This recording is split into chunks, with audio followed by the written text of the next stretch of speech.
दोस्तों very very good morning दोस्तों आज बनाएंगे हम वो कैसे तोता का चित्र। तो दोस्तों देखिए आप वो कैसे तोता का चित्र कैसे बनाते हैं। सबसे पहले यहाँ वो लिखेंगे,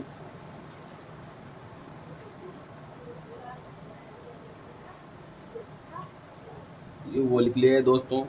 अब लिखेंगे के, तो के दोस्तों यहाँ लिखेंगे, इसके पास थोड़ा सा तिरछा लिखेंगे,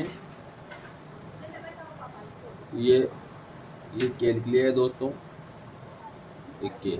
अब क्या करेंगे दोस्तों, यहाँ पे इसको यहाँ से ड्रॉ करते हुए यहाँ तक ले जाएंगे और यहाँ पे ऐसे तोता के पंख बना देंगे हल्के हल्के ऐसे